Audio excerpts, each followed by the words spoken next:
Good morning and welcome to the morning show. I'm Marshall Shore. And I'm Melissa Farley. We're here at the fabulous Arizona Center on this Wednesday. And a Wednesday it is. So Happy Hump Day, Marshall. Happy Hump Day. I know it's your favorite day. It is. And you know what else is one of my favorite things? God. Oh, you didn't fall for it this time. No, I'm getting quicker. It's because I got caffeine in me now. I get to rip it at least? You do at least get to rip All it. Right. All right. So our word today is dilettante. A person having a superficial interest in an art or branch of knowledge. A dabbler. All right, so we're going to give their sentence a shot. Milos hasn't seriously pursued a writing career in years, but still seems to delight in being a literary dilettante. That works. Yeah, so actually Yeah, that's one of the best they've had so far. I can roll with that. Although Yeah. it's interesting because I feel like there's some kind of a negative connotation there, and I never thought of dabbling as like a negative thing. Oh, yeah. You know, like when somebody asks, "Oh, are you into something?" Like I'll say that something like, "Oh, I dabble. Yeah. A little bit in that." Yeah. I dabble in all kinds of things. I guess that just means you're not. Doing Yeah. right. You're not a pro. Yeah. Yeah. Yeah. Okay. So. Dilettante. That feels like something you could absolutely work into your day, your vocabulary for the day. Oh, very much so. Maybe don't call somebody else a dilettante. Right, but I'm self-deprecating dilettante. There you go. There you go. Problem solved. Challenge accepted. Go be a self-deprecating dilettante today, says Marshall. You're so kind to our viewers. And you might wind up on a stage somewhere because there's lots of comedians that's what their shtick is. It really is. Yeah. So. Yeah. Okay. Well, we're gonna take a teeny tiny little bitty dilettante of a break, and because it's not serious, it's not a serious break. No, we're not breaking for anything. No. So we'll be right back after this. We've got a great guest here for you to meet. We'll see you in just a moment.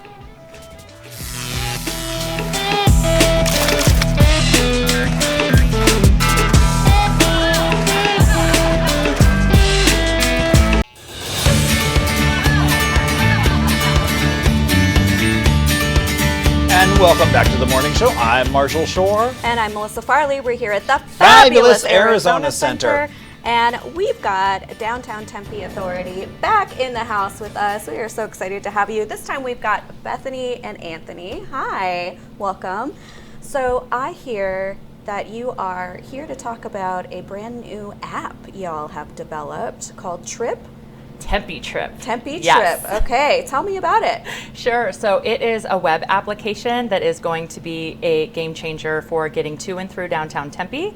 So it is called Tempe TRiP. It's actually an acronym for transportation, routes, information, and parking. I love a good acronym. We do Yes, too. smart. Yeah. Love it. Okay. And really, you know, it really is going to change how people can get to and through Tempe because it's the first and only kind of its application that combines real-time parking availability, rates, wayfinding, and then later this year we'll also include alternate transportation like the light rail, the streetcar, Oh, wow. and scooters. Okay. So it's going to combine everything that you need to plan your visit downtown. Yeah.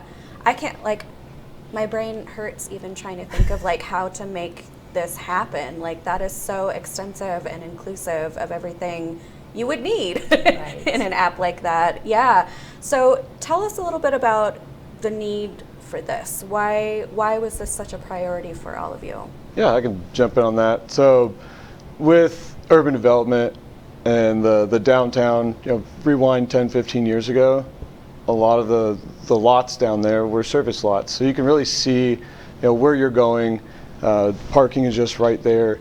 And as that development started, buildings and towers started going in those service lots, and all of a sudden it looked like you couldn't see where the parking is, and made it a lot harder to find. Yeah. Even though it's still there, it's just kind of invisible parking. It's just inside those facades of the buildings.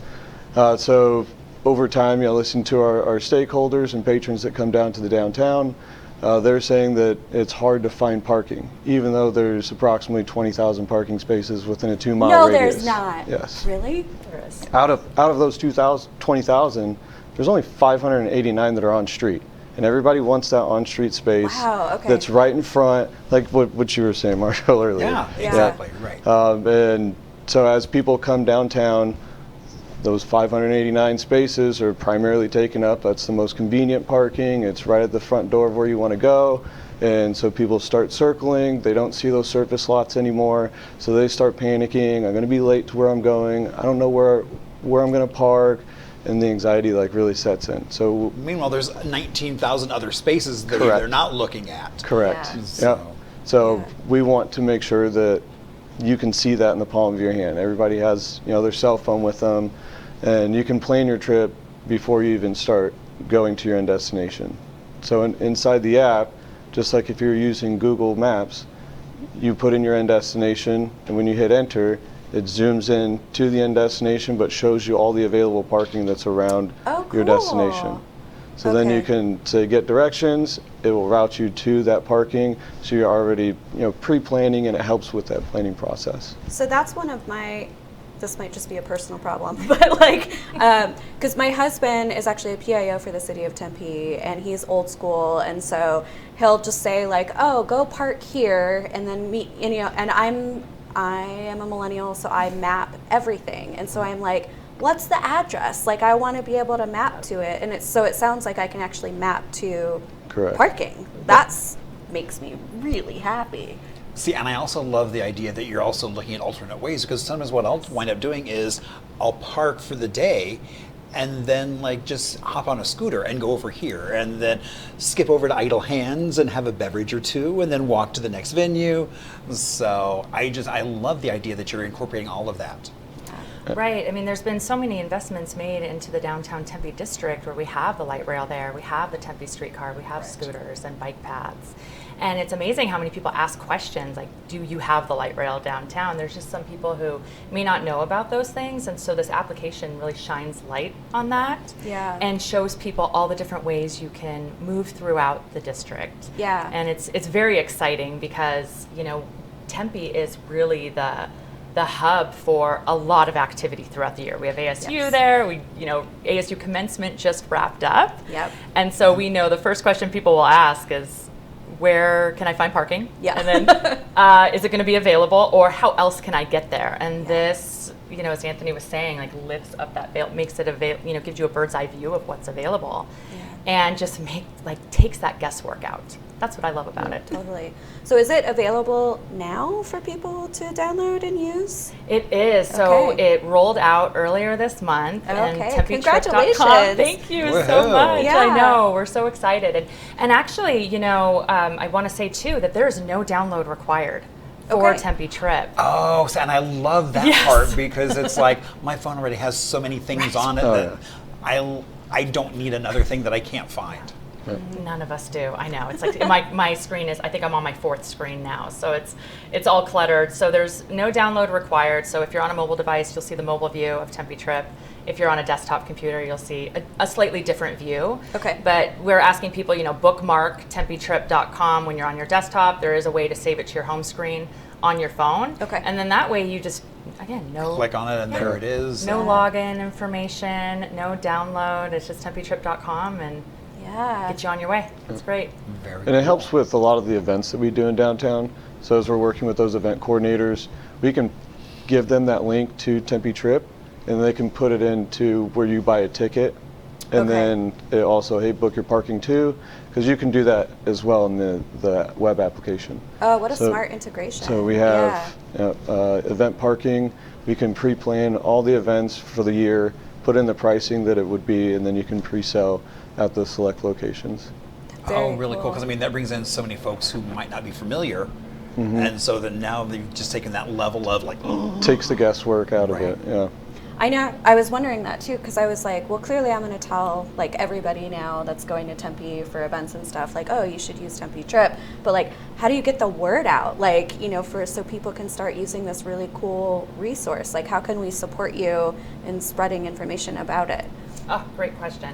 Well, first off, thanks for having us on the show. We could spread the word that way. But I think, we have a lot of information on our website, downtowntempe.com, and also on our social media channels, Okay. which is at Downtown Tempe. So we're, Tempe we're a business improvement district, and so we're not City of Tempe, but we partnered with City of Tempe on this. And so City of Tempe has information as well. But this application, a lot of information is available on our social channels.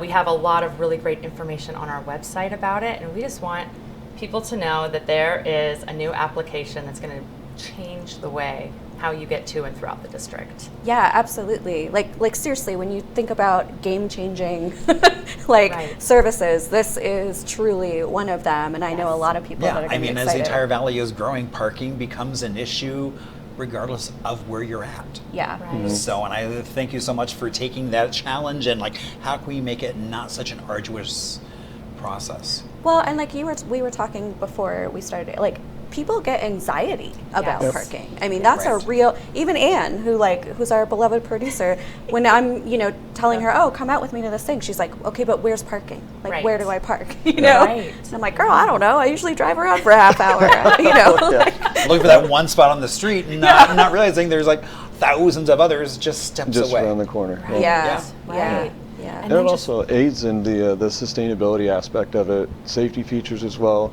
Because if you're constantly circling around a big city, there's pedestrians walking, biking, scootering.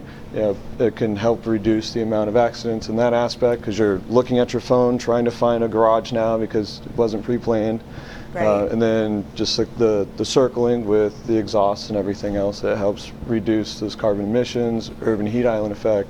So. Yeah, for sure. And I'm not a statistician or anything, but it feels like there are a lot more pedestrian traffic in Tempe than in other cities that I'm driving around, especially when school is in session. Yes. I feel like they're everywhere. So yeah, I think having a very clear, easy path that I know I'm going to, that I don't have to, wind my way through all these different streets and weird places. Right. Especially, and I'll say this too, I don't know how much you think about it, but being a 4'10" female and sometimes having to go somewhere weird to park because that's what you think is the only thing available, that can be scary sometimes, So there's so many reasons why I think this is so valuable. Yeah. Yeah, we agree. Yeah. We're very excited about it. Our businesses downtown are very excited about it. I bet. I know, it's interesting because downtown Tempe only spans across 26 blocks, but we have over 160 street level businesses. Yeah. And then about 91 bars, restaurants, and retail shops, about 60% are local. Yeah. And so we have some hidden gems downtown, some smaller businesses that are there, some larger businesses as well, but with their staff coming and going throughout Tempe, with people wanting to discover places to shop or things to do. Yep. It may be their first visit, or maybe they're only coming out once a quarter, or they're coming out multiple times. We do want a safe, accessible way for them to get downtown, support the businesses, get to events. Yeah. And, again, we have a lot going on downtown, so it's we know we need an efficient way for people to move throughout the district with ease, and because that starts their experience downtown, and we're very hyper focused on that. It does. Yeah. Well, it's because if that piece is off, that can throw the entire Because then you're adventure. grumpy Yes. and you're all, Right. We've all been there. It's Yeah. very relatable. Yes. Yeah. Yeah. I know, I've definitely been I'm just going to go home, forget this, Yeah, we do not want that. Yeah. Although I will say, I don't think I've done that in Tempe, but I've definitely done that in downtown Phoenix, where I'm I give up. I give up on life. Is there anything else that we should know about Tempe TRiP? Anything we haven't talked about yet? Future stuff? Yeah. Oh, future stuff. Love future stuff. Yes, Yeah. I know. So coming out later this year, because it is a web application and it's software, there's always improvements and changes to it. So right now, it's parking, right? That's all the parking locations, bird's eye view, live, real-time availability. But coming later this year, we're going to be rolling out new changes like the Valley Metro light rail, the Tempe streetcar, scooter corral locations. So this application, within it, you'll be able to see all the different ways that you can get around, live real-time view of where the streetcar is, That's cool. the Valley Metro light rail. Yeah, because similar to the parking, where we don't know where it's at, there's not enough. The perception with some of the micromobility or last mile options, the perception is that they're not reliable, they're not dependable. So now you can see it where it's at exactly real time. You know you didn't miss it. You know that it's a block or 2 blocks away or at the other stop. So you know it's coming. It kind of calms that anxiety a little bit. Yeah. You can plan. It's a little bit hotter out, around this time. So students, as they're finishing up their semester, say they're in a classroom, but it's a 2-minute walk to the train stop. They can hang out in the room a little bit and see, okay, no, it's here in 5 minutes. I just need to leave in 3. Versus rushing out there and then standing out there, heating up, getting frustrated. When's it going to be here? It just makes the overall experience Look at Anthony, just more understanding. Acting better than my therapist, getting rid of all my anxieties. Because that's a real thing too. Like when I do take light rail, I don't know why, but I never trust the little signs that are like, Sure. 7 minutes away, and I'm like, is it really? Like, I know. Yeah, Very true. and it does. It makes me kind of anxious, especially Yeah. if you're trying to, if you're just leisurely, Right. But if you're trying to get somewhere, it can be frustrating. Just like when you use Uber Eats or DoorDash. We've been trained over the last several years right. of I order something and I can look at my app, or it's like, I'm really getting hungry. Like, where's that food where at? are you? I can literally and then watch I can look you. and I see you, Yeah. and it's like, okay, all right, Yeah. they'll be here soon. They're at the gate. It's okay. That's true. So, yeah.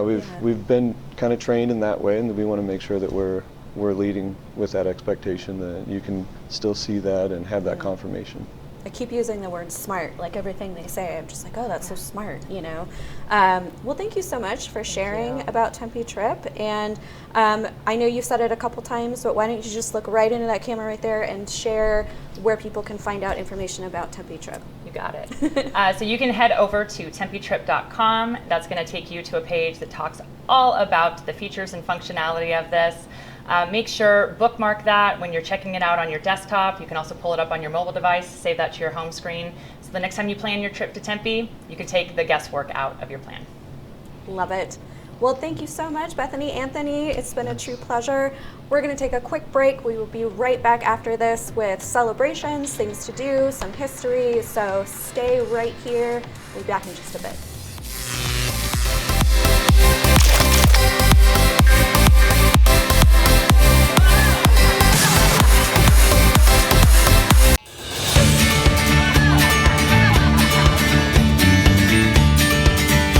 Good morning and welcome back to the morning show. I'm Marshall Shore. And I'm Melissa Farley. We're here at the Fabulous Arizona Center.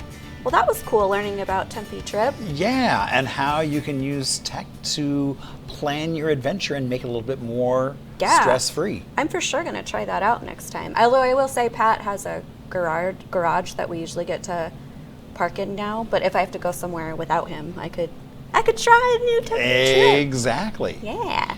So and I love the idea that they might want to come back in the fall when things are getting really busy. Yeah. So yeah. Yeah. Very cool. Yeah. We hope you use it. We think that would be useful for you too. It's definitely a good resource to have.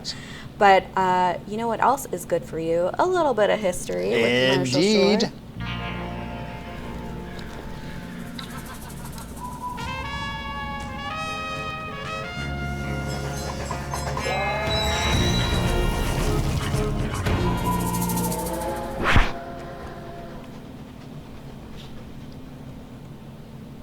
All right, so you know that saying, birds of a feather flock together? I do know that saying. So on this date back in 1888, a long time ago, basically it was announced the arrival of 16 ostriches were coming to the valley.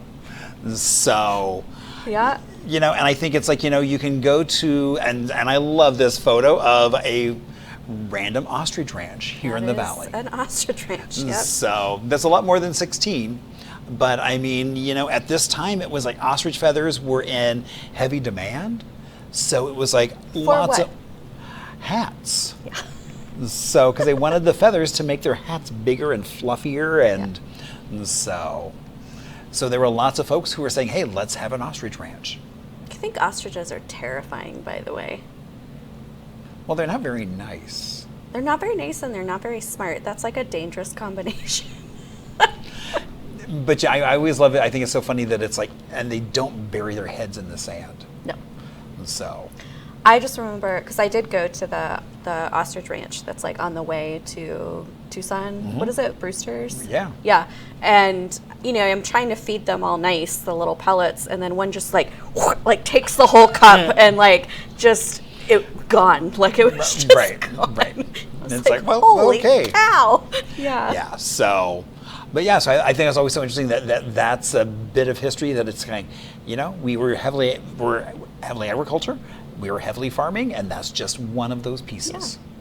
Actually, Brewster's Ranch is really fun to go visit. They do have ostriches. They also have like a house of lovebirds and all sorts of things that you can kind of experience. It's a cool little pit stop along the way.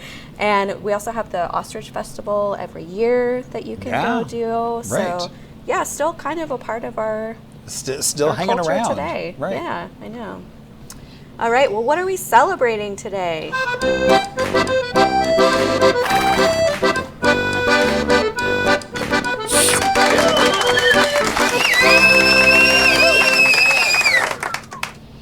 Well, okay, so sticking with that theme of birds, Whooping Crane Day.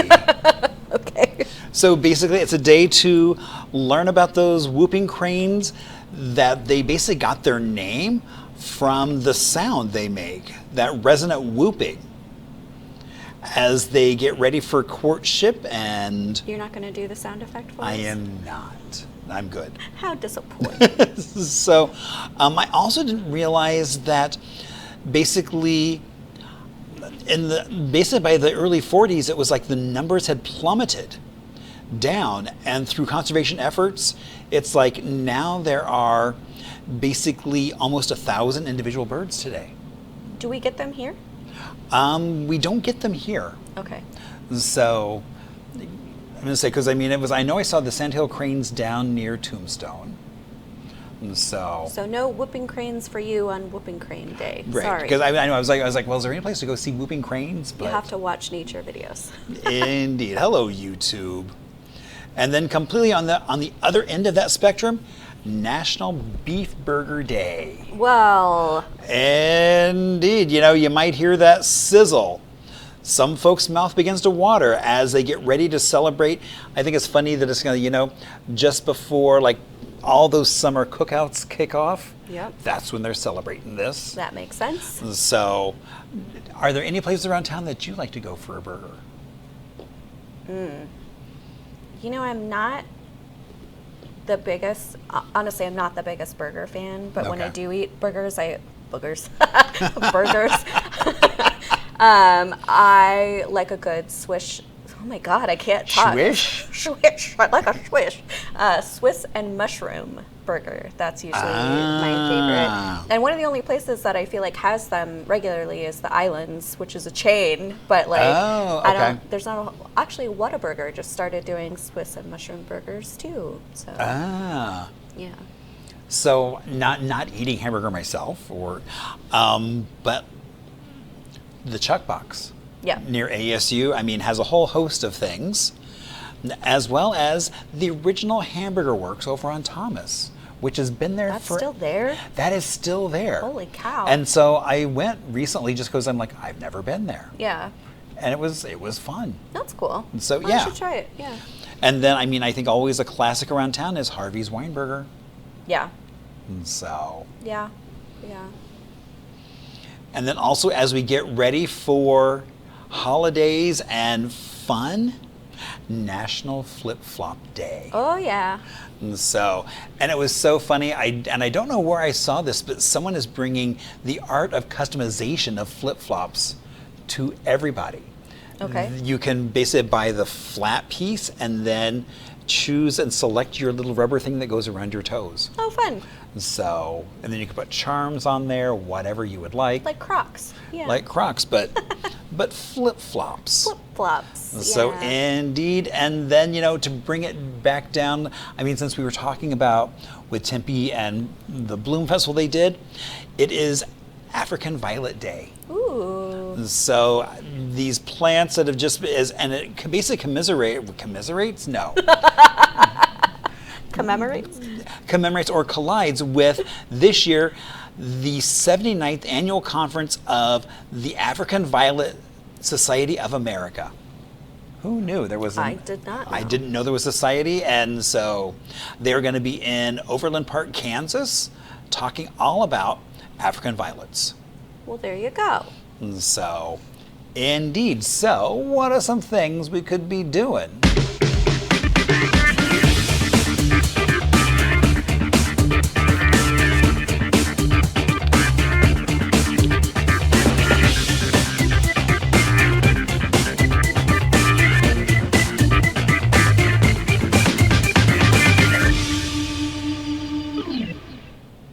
Well, Marshall, you are invited to come on out and do as the Romans do by participating in an Anchorman trivia night at the Sugar Bar Craft. As always, the top 3 teams will win gift cards, so make sure you show up and show out for some Anchorman good times. This is 21 plus, there's no cover, and it starts at 7 p.m. Do they give a discount if you're wearing a bad toupee? They should. They should, indeed. We should pitch that idea. Yeah. We've also got, this is a cool one, a free day at the Phoenix Art Museum starting at 3 p.m. So for 6 days, the Phoenix Art Museum, 6 decades. Why can't either of us talk today? For 6 decades, the Phoenix Art Museum has opened its doors for the community to see art and experience some of the most remarkable cultural events in the Valley, and to show their appreciation for the community that has fostered their growth for nearly a century. They're offering a number of free admission opportunities for people to enjoy. So again, this will be from 3 to 9 p.m. It's totally free. All ages are welcome. And Phoenix Art Museum is such a cool place to hang out. I mean, it's really cool because they've got the Anna Sue exhibit up about kind of her era of fashion, which is really cool. There's always the highlight of the fireflies, which they've now moved, instead of being in the back museum, now have moved it forward. Right. As well as I think the Richard Avedon photography exhibit is still up. I know it's coming to an end. I don't know exactly when it ends. And it ended on the 25th. Okay. I knew the end was near. Okay. So I guess you missed that. So they'll be installing a new So, but then also the Arizona Costume Institute has an amazing kind of from their own archive. So, as well as just going and wandering. Yeah, it is a fun place to just wander and get lost. And I just saw, so what I think also one of the really cool things is, so whenever you go to the art museum, there's always that church next door where people wind up parking in that lot. Yep. The art museum is taking that over. Oh, good. So they're going to be expanding and being able to do a lot more things in that campus as well. Cool. Which That's I think good is to know. really cool. So excited to see how they utilize that space. Yeah, for sure. Okay, we've got a Broadway dance masterclass happening at the Arizona Broadway Theater. So you can come and learn exciting Broadway-style choreography from Emily Croft. She's a cast member of the current touring and soon-to-be Broadway-bound Mamma Mia, which we just talked about. So students will have the opportunity to ask Emily questions about life on the road and what it takes to get on Broadway. So yeah, she's in Mamma Mia at Gamage, but you can go take a dance class with her. How fun. Yeah. And kind of learn some choreography. This is from 4 to 5:30 p.m.